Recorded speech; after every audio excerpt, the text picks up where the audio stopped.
From an all-time low of 276 rupees and 58 paisa against the US dollar on February 3rd, the Pakistani rupee gradually rose to 259 rupees and 99 paisa on February 24th. That's a recovery of 6%.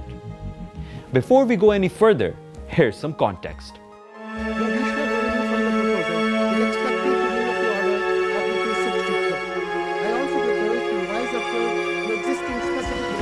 The obsession with fixing Pakistani rupee's price, whether against the US dollar or any other currencies, has been a top political priority for every party in power. A currency's value is driven by the country's ability to generate adequate foreign exchange, typically through exports, remittances, investments, or by borrowing.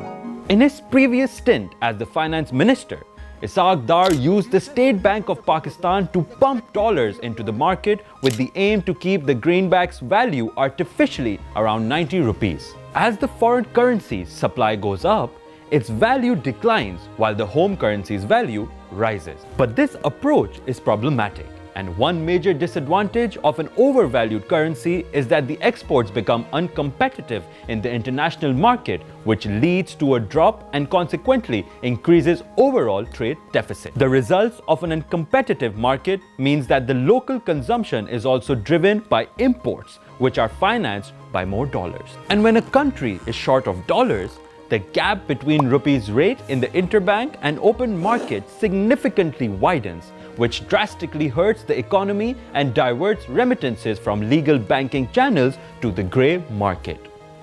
Now that we understand how exchange rate is capped, let's talk about removing that unofficial price cap. This move was one in a series of decisions taken to meet preconditions set by the IMF to resume the $6.5 billion worth loan program.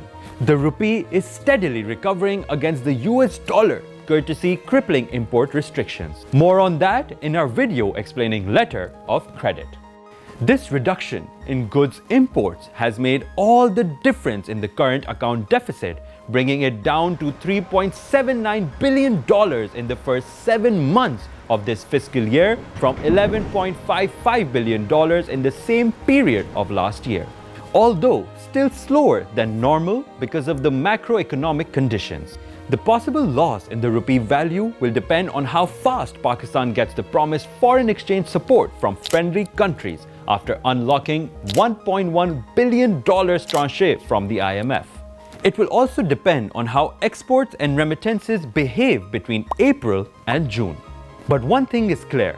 The central bank will not be able to cap exchange rates again, as Pakistan assured IMF it will quit artificially controlling rupee value. The country will have to remain true to its word to be able to request a new, larger bailout program in the next fiscal year starting July 2023.